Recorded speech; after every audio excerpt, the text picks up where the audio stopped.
before we get heavily into our session are the 3 things that I hope you leave here today from what we're going to talk about. I'm Gail Offringa, the Director of Baylor Parent Engagement. Number 1, I want you to know that we have an office here that is just for you, just for parents. So know that if you have any questions of any kind, you can call my office and we will help you connect your student where they need to go. Number 2, you are going to hear of the wonderful resources that we offer here from the people that run those areas and how the processes work so that you can best advise your student on how to take advantage of them. And then number 3, ultimately, is your student who has to take the action steps to reap the benefits of all of these resources. So those are the 3 things that I hope that you will take away today. If you don't remember one other thing, because we know you're getting tons of information. So, Baylor Parent Essentials. What I like to look at is, well, first of all, I'll tell you about my office. So we have an engagement side for parents, and then we also have philanthropy side. So there's many ways that you can get connected as a parent. This one has 2 bars. Do you need to change it or switch? Okay.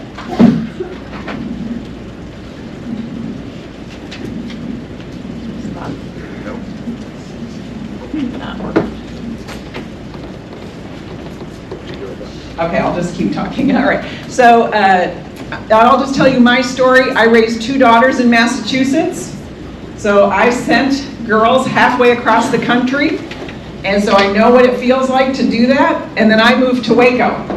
So I know what it's like to be close to them when they're in college. And I will tell you, really the concerns aren't different if you're halfway across the country or living in the same town. And a lot of people think it's worse because you're sending them so far away. I still have the same concerns. They graduated, were very well prepared for their careers, and left Waco. So I'm here without them. But we couldn't be more thrilled as what Baylor did for them. So know that Baylor does a wonderful job preparing their students for their career or their graduate school. Olivia Lane is a recent graduate. She's starting with us this summer, so you'll get to know her over the next 4 years. We're excited to have her start. And then on the philanthropy side, Molly Ferguson is a senior director of Parent Principal Gifts. And then Katie Gomez, who many of you met this morning, coming in, is an assistant director of development, and she lives in Houston. She's also a Baylor grad. So we're really excited to serve you. Kathy Cox is the wonderful person who puts together all the invitations to the events and the programs that you're going to learn about. So I'd like to say too that Baylor is the only university that I know that has dedicated an office solely to parents, because we know that you are really, really important. And now we're going to just look at, it's a reality check. So you heard about the students adjusting. Now you have to really realize that you're going to be adjusting, and sometimes you don't realize it until you're in it. So she's really happy to say goodbye, right? And so is he, because he's about ready to celebrate. And then all of a sudden, at some unknown point, it hits that your student is gone. Now, whether it's your first child or your last child, whatever it may be, it does hit. And you just have to accept it and really start looking at your son or daughter as a real adult, which is hard. Can be hard. But we know that we have to figure out what exactly is required of you as a parent, and it's an adjustment.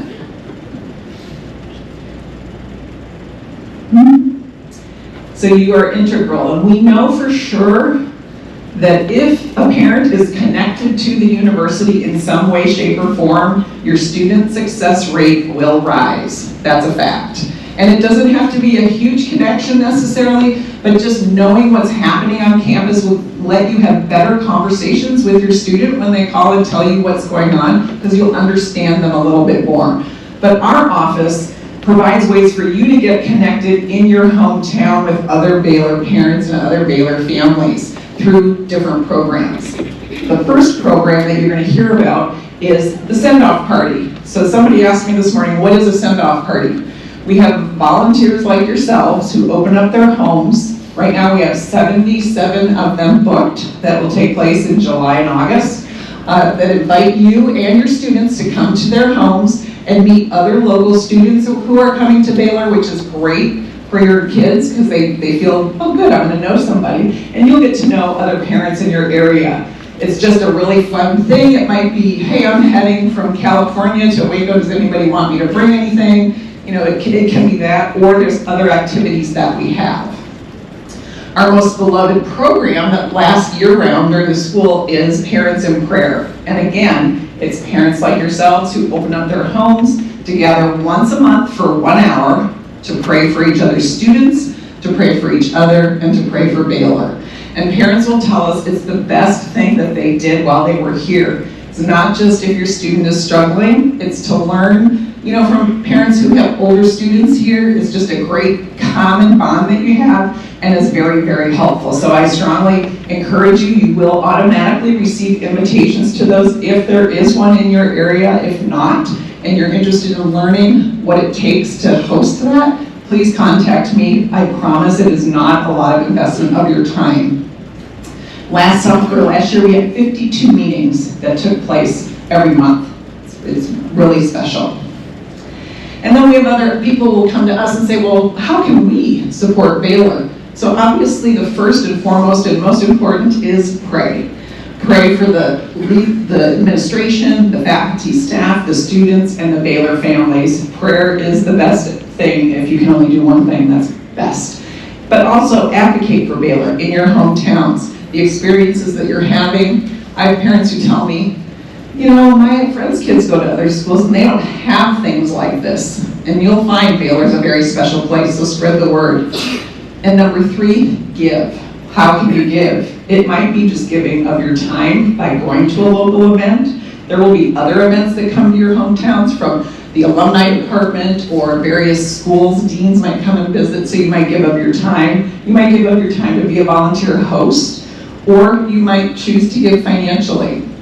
I see several Baylor family shirts in here. This is a tradition that we started several years ago, designing a special shirt each year, and all of the proceeds from that go to the Baylor Parent Fund.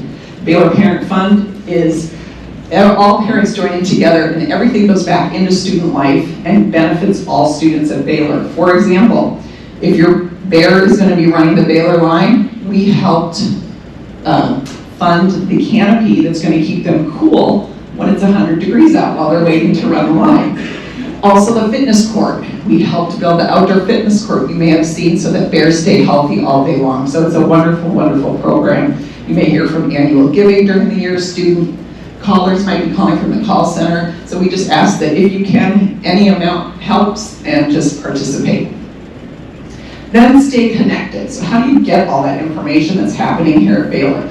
We have various platforms that we're on: Instagram, Twitter, Facebook, LinkedIn, and our website. So just join in. All of those are fed different information almost every day. Many of you have seen Gail's Corner. That's a weekly video that we shoot just to give you kind of pertinent information. And we're always looking for input, so please tell us how we can help you in addition. And then sign up for your parent portal. I'll have a QR code here at the end that can help you sign up. And then we have Sarah Lynch will be able to help you as well if you're having trouble with that. But the parent portal is a wonderful place for you to go because you can create your account and list the things that you're interested in hearing about. So you'll get mostly targeted information that you want to know about. It's really, really great. And on there right now we have a parent resource book. We've taken a lot of different resources across the campus that parents find most useful and made it consolidated into this parent resource book. Also, the class of 2026 checklist. We try to stay a month or 2 or 3 ahead of you to say, hey, this is coming up. It might be something like, have you asked your student if they've set up an academic advising appointment yet? It might be, do they have their move-in instructions? Things like that. So you can stay ahead of it because students work much more last minute than we like. And then time management podcast. We have, in part of our Success Center, we have the people there that can help your student with time management. And for me, that's the most important thing that I run across when parents call and they say their kid is having a hard time. Usually it's that they've never learned how to manage their time because they've never had to. It's always been planned out for them. This is a 20-minute podcast that you can sit down with your student and walk through what that takes. This woman who runs the program was a straight A student, and she found out when she went to college her first semester, so now she helps other students. And it gives them the philosophy behind it. So students have told me, yeah, I got time management for my finals, and I feel so much better. And I said, why? And he said, because I didn't think I had as much time as I do have.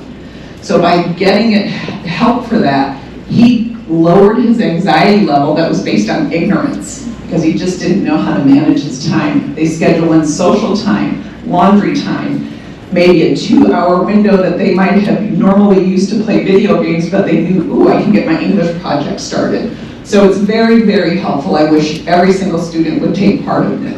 And at the end of the first week of classes, they'll be able to put in the whole semester of tests and projects due, because they'll have all the syllabuses from their professors, or syllabi, I should say. And family weekend. People ask about family weekend. That is September 16th and 17th, a Friday and a Saturday. The 16th, things will start in the early afternoon. So just plan on coming if you can, if you're able to. It's a wonderful weekend to be here, to get a taste, to check in on your student. Also know that if you can't make it, that's okay too. Your student will not be the only child who doesn't have family here. But what we're having is a bunch of different activities. Packages will be announced in the coming days that will include a football ticket, some food items and stuff like that. On Saturday, the football game is at 11 a.m. and we're gonna have a huge family weekend tent that we'd love for you to come and visit. We'll have different activities there that will be really good for you to experience what football is like in Texas. It's a big event, and then you'll get to go to the game and see what we mean by running the Baylor line. So here we have, if you haven't ordered a t-shirt, please do so. We mail it directly to your house. Just like the pen, I pick out the t-shirt. So, but this one I make sure is comfortable. You'll want to wear it. It's very, very great t-shirt. And then the parent portal on time management. But now we're going to shift to our resources, our resource people who are here to talk to you about student life, the Academic Success Center and how they become extra successful, and then academic advising. So I would love to have my guests come up here. And this is wonderful because these are the people who run these departments. And so again, what I find is students don't really look into how do I take advantage of these. I've had students, email me and say, hey, I need a tutor this morning for a test I have this afternoon. They do not plan in advance. So we're just thrilled to have our guests here today. And I'm going to start off with Shara Hines. We're going to talk about student life. And why don't you tell them your title and the best thing about getting your student involved or helping your student get involved. Good morning. My name is Shara Hines, like Gail said, and I have the privilege of serving as our Associate VP for Student Life. Student Life at Baylor encompasses a lot of different departments. The ones that I have the privilege of working with are Campus Living and Learning, which is our housing area, New Student Programs, which does orientation, so you're receiving the benefits of the work of that department right now.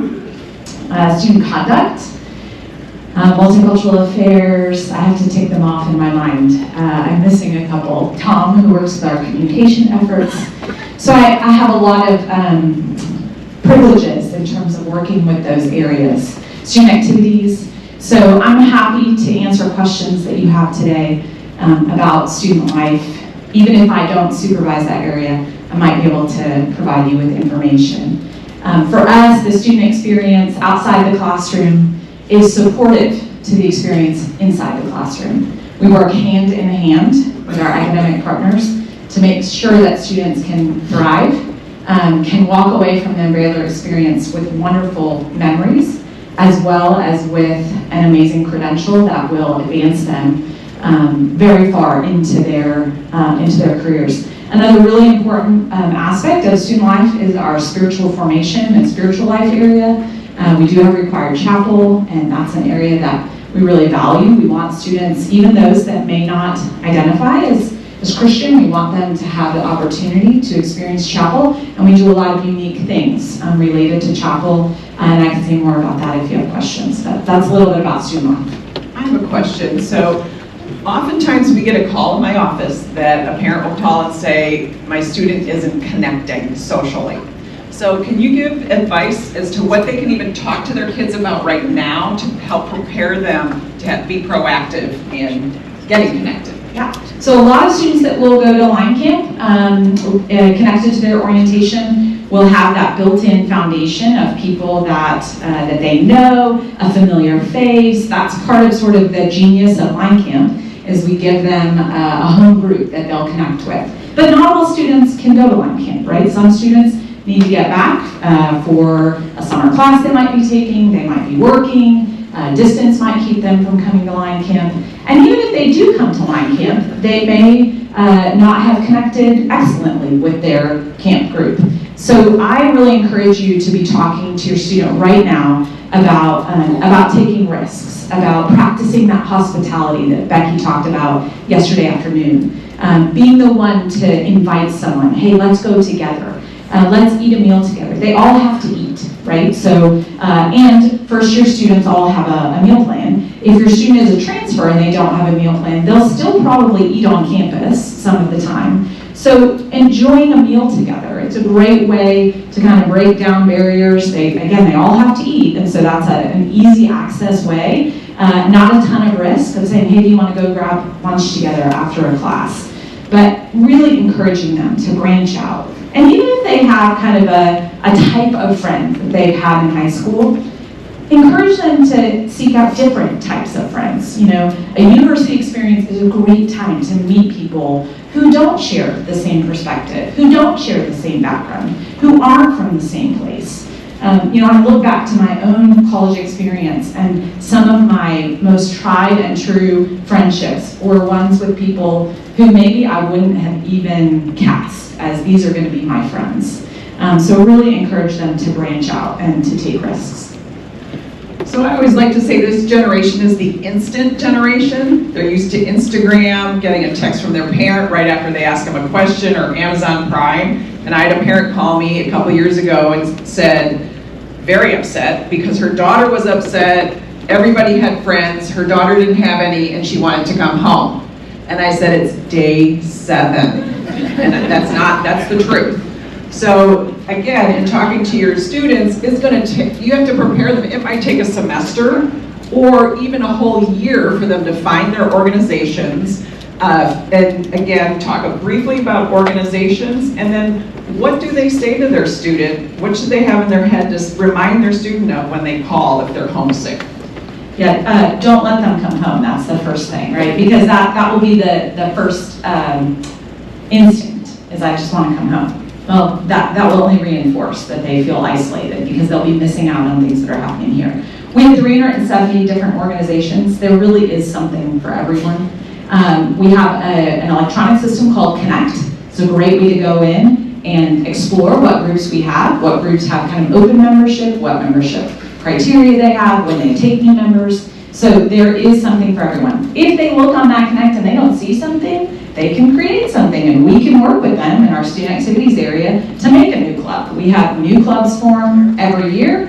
It is a process, and they have to find people who want to join, who create a club with them, but that's definitely something that's available to them. So again, I would also suggest that if your student calls with those things, ask them, what action steps have you taken? Have you introduced yourself to people on your floor?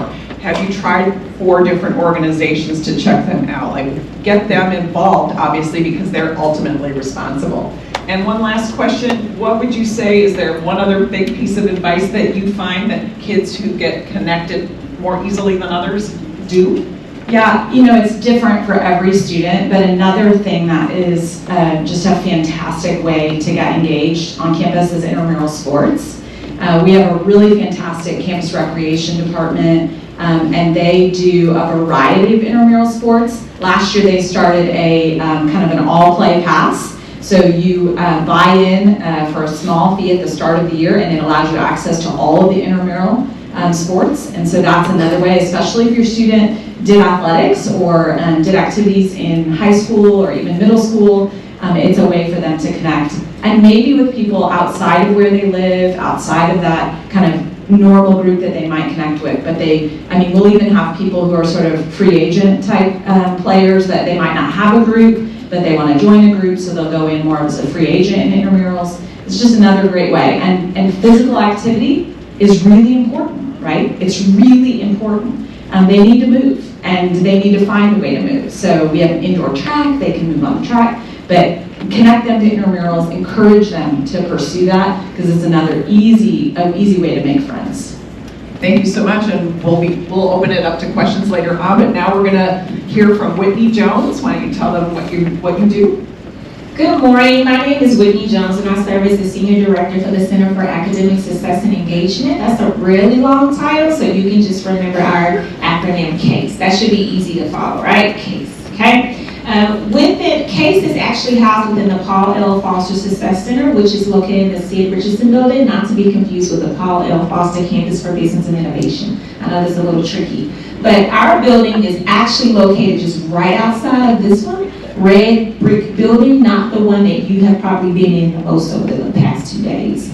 CASE specifically oversees our tutoring services. You might have heard me say SI repeatedly, but SI actually stands for Supplemental Instruction, which is a peer-led academic support where actually those upper class students are going inside of the classroom, accompanying those students, and then they meet after class in a more structured group format to talk about the instruction and the material. We also support some of our special populations, transfer students, veteran students, military-connected families and students, as well as our first-generation college students. We also assist students with time management, test-taking strategies, how to study, things like that to support them in their academic journey at Baylor. Okay. Sorry, mic problems. Okay, so we get phone calls again, and usually when we're talking about academic success or academic struggles, your students are all very bright, or they would not be here at Baylor, and they don't think that they need help or that they need anything like this. They've never had to before. So let's talk about the help part of it, how you address that versus support, and why they should start off thinking, I need to go use this wonderful resource that's going to help me be even more successful. Yes, and so I always share that it's a reframe in the words that we use. And so help suggests that we are approaching the situation from a deficit mindset, right? You need help, something's wrong, this is what you need to do. So I oftentimes utilize the word support and resources. You utilize our resources to support you. We want to encourage our students to utilize our resources even if they're not having any academic challenges. Because oftentimes what I see is the students who are excelling are typically the students who came to get tutoring, they are engaged in SI, they come frequently, they've already set their time management and things like that. They've done it on the front end at the beginning. They didn't wait until after the first failed quiz or test or whatever to come and seek out services. It's typically those who are coming to utilize us, who are proactive and not reactive. And when you talk about how do they use these services, because a lot of times students will tell their parents like, oh, I went there and nobody could help me. So how do they get the use of the services? Yeah, and with our services, sometimes our students have to attend multiple tutoring sessions with different tutors to actually find the right fit. So it's a matter of also finding the right fit, specifically with our tutors. Additionally, supplemental instruction, not every course is supported with an SI. We have a selected number of courses. So specifically, we're heavy in the math and sciences because those are the more challenging courses. So if your student is biology, they are any type of pre-health major likely, they will be supported in with our supplemental instruction. So they also have to take the initiative. So we don't necessarily come and find the students. They have to actually come to us and utilize our services. Now we'll contact them, we'll email them, we'll share our services that we provide, but we are not necessarily going into the classrooms and inviting, telling students to come visit us. So they'll have to be proactive in taking advantage of our services, but truly once they actually find what works for them, it is typically a good match in terms of academic support. It's wonderful, and it's great to hear how much it helps the students. Is there one last thing that you could say is important for parents to talk about with their kids this summer that might help them see, yeah, I need to seek that out right away? Yeah, I have two things that I'll share that, just to help you as you support your student in this endeavor. The first thing is time management. So students have full autonomy over their time in college. They get to pick their course schedule, when they go to sleep, when they wake up, when they eat, when they don't eat, whatever it is, they have full autonomy over that. And sometimes that can be a little bit much because you're going from dependence on family, teachers, educators, to you being solely independent on your actions and your abilities. So really encourage your students to really think about their time, from what time do I need to wake up to get to class? So how long does it take me to commute? Will I eat in this dining hall because I have a 45-minute window between class and lunch? Am I a morning person? Am I an evening person? Like really having to think about how they can utilize and maximize their time. Another often thing that I've heard from students and sometimes parents is that they don't have any good teachers. They can't learn from this teacher, and this teacher is not great. They're not teaching. I'm not learning anything in this class, and I'm not doing well in the class because this teacher can't teach. Well, I had to think about that for a minute. I'm like, well, that's not correct. Surely not at Baylor. So I thought about it, and we don't have teachers at Baylor. We have faculty, we have professors, we have instructors, but we don't have teachers. Faculty, professors, and instructors are content area experts. They are sharing knowledge based on the expert field that they are in. They expect our students to come with some type of baseline knowledge. That means that you have read the text before you got in class. They're not introducing material in the same way that a teacher does. So teachers, K-12 teachers, educators, they are very versed in many areas. They are not always content area experts. So that's the difference. And when students understand that we're no longer teachers, we're professors, we're lecturers, that help them to understand why they may feel as if the professor or faculty member is a little bit more challenging for them. So the two things, we don't have teachers, and students should begin to proactively think about how to manage their time. And one last thing I'll add before we move on to advising is that upperclassmen will always tell students, get to know your professors. Go to their extra hours. My girls went to extra hours whether they needed help or not. The professors are resources they love to help students be successful too. So that's something I would recommend you encourage them strongly to do so in the first couple weeks so that they've already connected to the professor and it will make them feel more connected to the class. Thank you, Whitney. Okay, now we have Chad and Bob Ship. You guys just tell everybody what you do. Okay, I'm Chad Eggleston. This is quite a title, so get ready, Assistant Vice Provost for Academic Operations and Advising. And if you're an office fan, I always add to the regional manager at the end of that, which puts me in the Dwight Schrute role, which makes good sense with all these really cool people up here on the stage with me. I work with Whitney and with Bob right across the way here in the Sid Richardson building, and I am one of two co-directors of the Foster Success Center. And in that role, I have a couple of things that I pay close attention to. One is the advising, which I'm going to shut up about and let the expert talk to you about here. And I know that there are no questions and there's no anxiety in this room surrounding advising our student schedules. So we're just going to let Bob absorb any energy that there may be in that direction. But I do work very closely with that, and I'm so grateful for great leaders like Bob to work with. Another area that I work very closely with in the Foster Success Center is the Office of Access and Learning Accommodations. So that means if your student has any sort of special needs relative to learning accommodations, maybe there's either a physical or a learning disability, that it's the Office of Access and Learning Accommodations that manages those kinds of things. Now, I can tell you, your student is probably, either they told you this or they're thinking this when it comes to OLA, which is what we call that acronym. They're thinking, well, I'm going to go to college, I'm going to get a fresh start, I'm not going to use any of those accommodations. Bad idea, students, okay? They're thinking in terms of, this is a fresh start, I can do it, I don't need these sort of special helps. That's not a great idea, right? I'm meeting the most significant academic challenge that I've ever met, right? Because college is quite different than high school.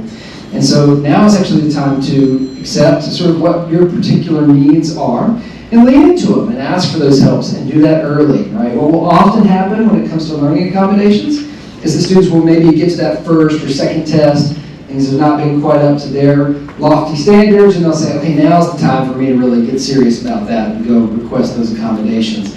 Well, at that point, you're already behind the 8 ball. You know, if you've made 50 on a couple of tests, it's going to be hard to bring all that up. And so we want for students, and we want you all to partner with us in encouraging students to use all the resources that are available to them from as soon as they can do that. And I will say that's true for OLA and learning accommodations just in the same way as it is for learning supports. So as Whitney was sharing, students, the very best students, engage that assistance from the beginning. They don't come into it thinking in terms of, well, it's really important for me to sort of bulldog this thing and be a lone wolf and be a huge success from the beginning without any help.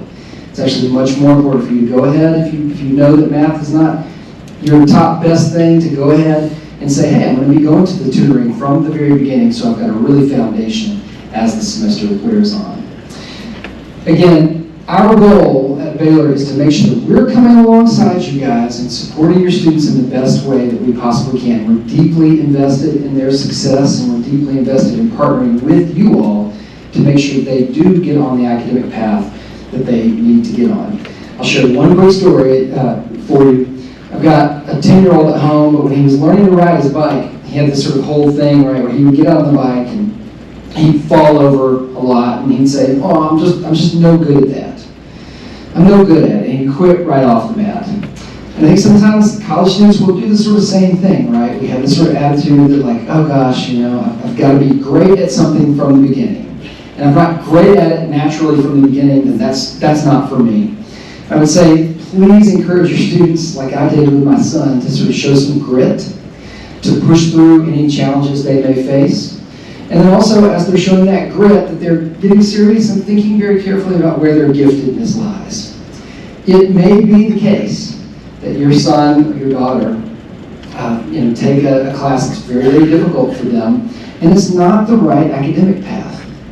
That is okay, Mom and Dad. Lots of students change. Our advising team exists to give them holistic supports to figure out what is the one calling that they may have in their lives. So really not just the one calling, but what of many callings they may be able to live into and have a wonderful, contented, happy, successful life. Okay, and thanks for coming to my TED Talk. The OLA, to sign up to become part of that, they can work on that now, correct? That is correct. You can do that all over the summer. All of that's online, OALA, OLA, not OWALA like koala, which is what I thought it was originally, but it's OLA. And you can manage that all this summer.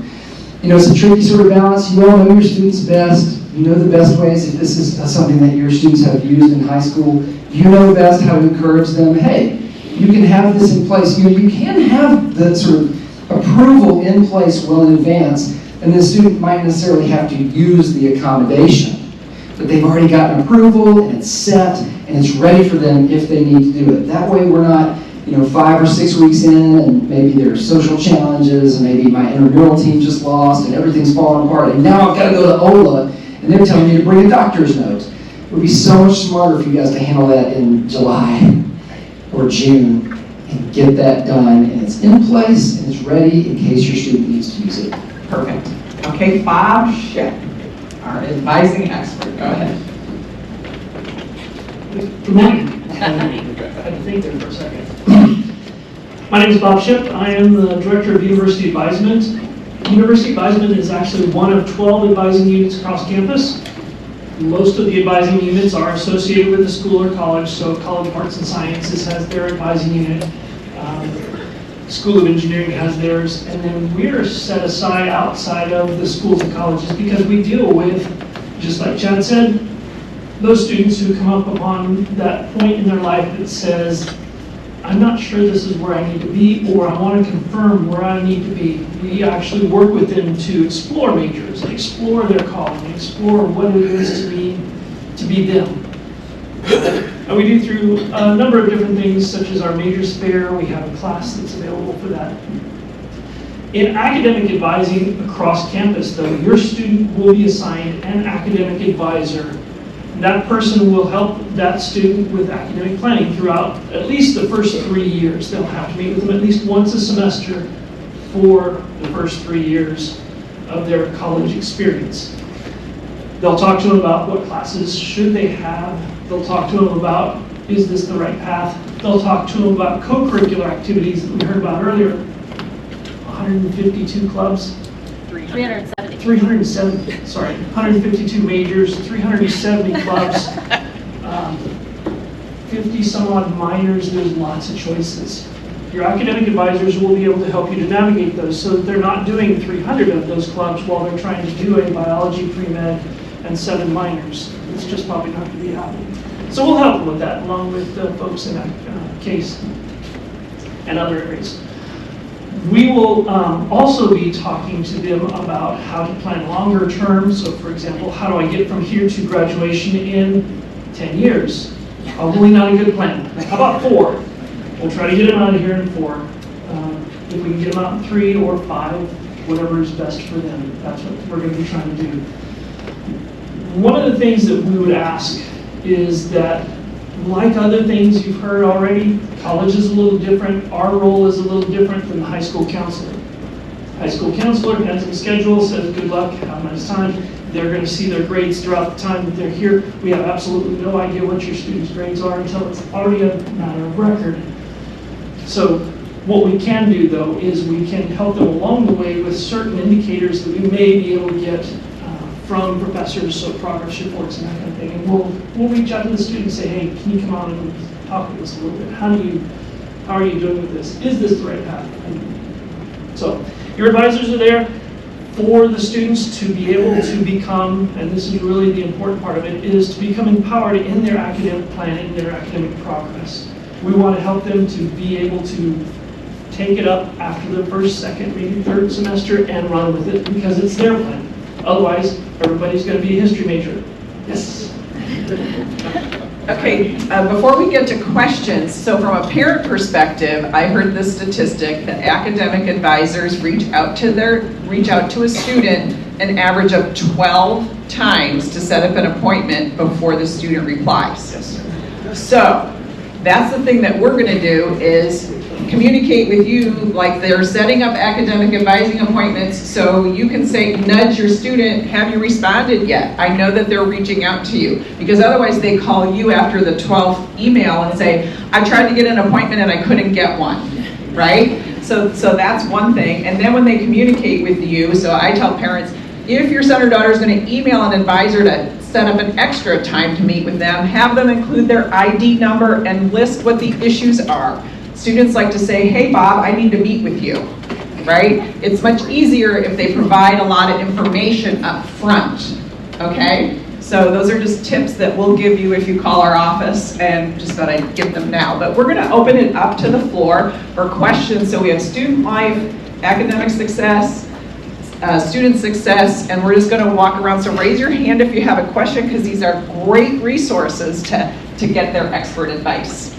Somebody has to have a question burning. Yes?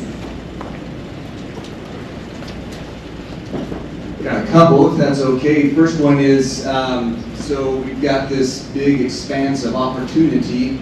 Have you seen students really take that first step, basically crossing that barrier that's so hard for them to walk through that door? And for the academic advisement along those ways. And the second thing is, do you have any suggestions on what would be some great questions a student could have for that first meeting with their professor in their office hours?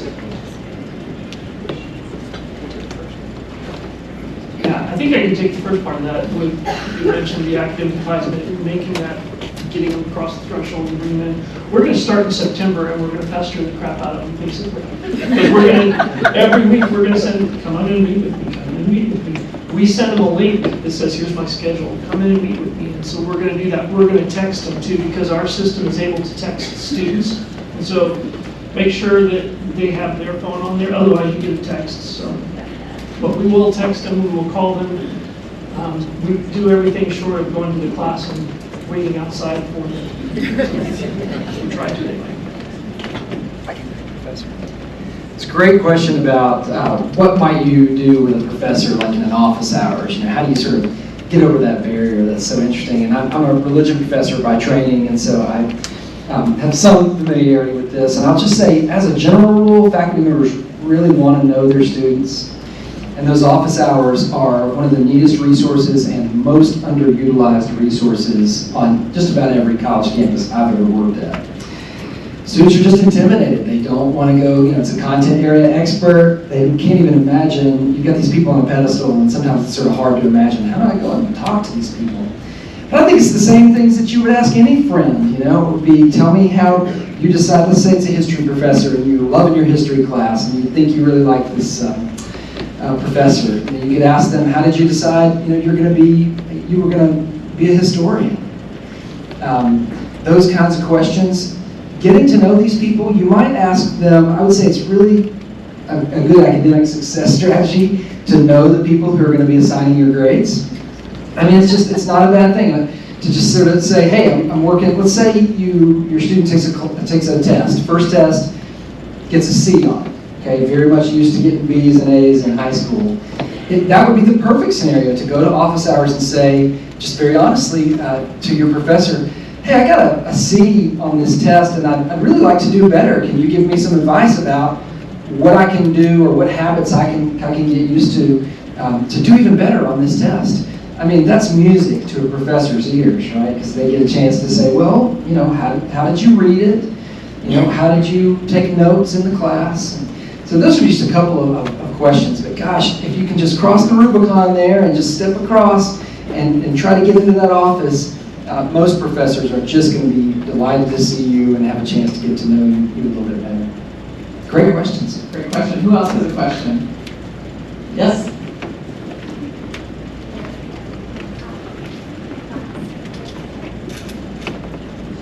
Whitney, where do they find the schedule for supplemental instruction and tutoring? So there will not be a schedule posted for supplemental instruction because again, it's assigned by course.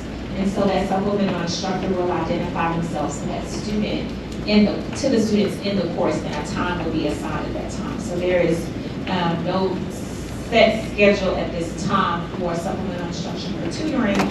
You can visit our website.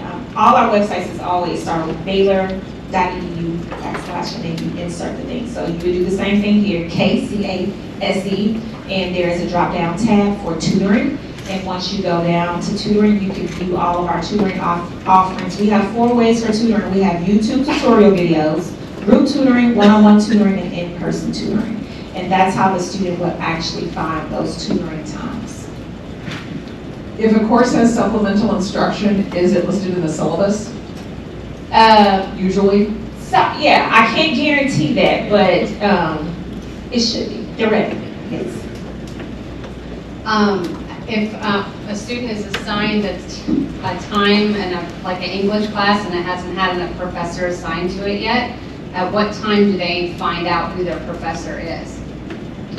Generally, that means that they're working through the contracting portions of it, who's going to be teaching at what point. And some of those may be even working through the graduate school because you may have doctoral students that are teaching. Generally, you'll have those early August is probably when you'll see those. So before the first day of class? Yes. Generally. Yes.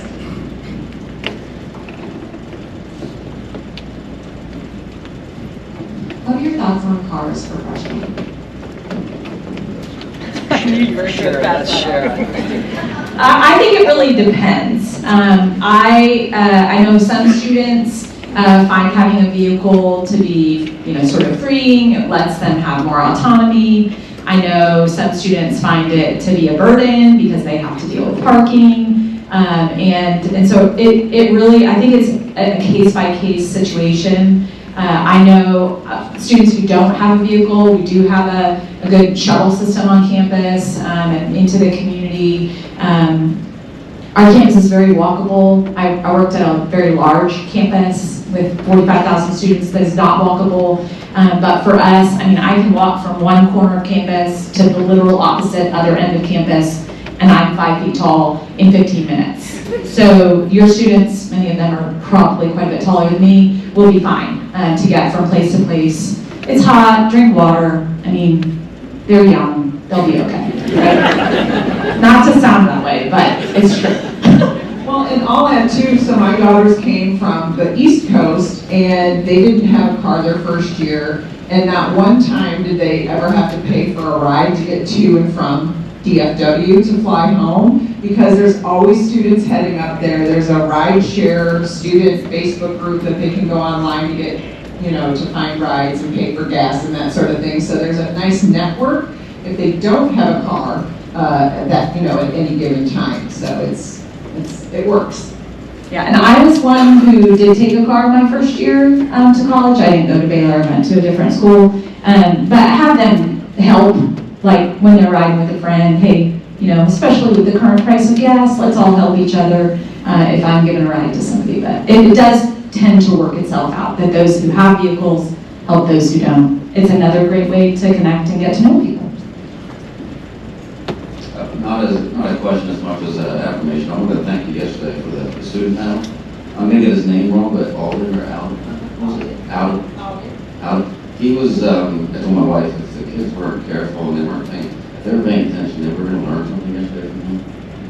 Because he said something about the professors and used for a group time, but his point was to demystify it a bit, right? Yes, these people are SMEs, but for subject matter experts.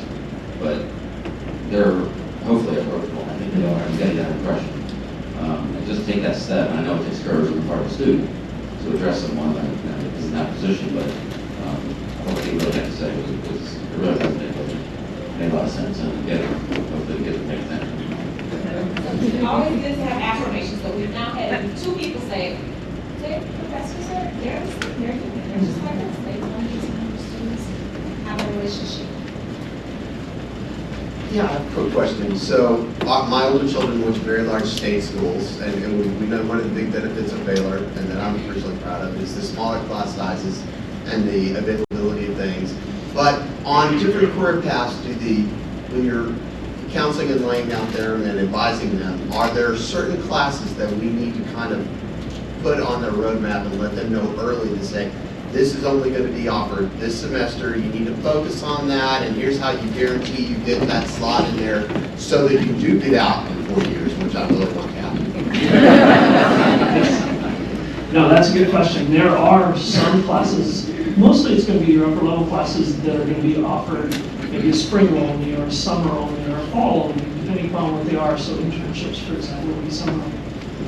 Your academic advisors are specialized in those majors, and so your person, if your student is taking sociology, for example, as a major, I don't know that there are any of them, but if there is a sociology class that's a fall only, they will know that, and they will tell them a couple of semesters ahead, you've got this coming up and it is a fall only and you need to do this.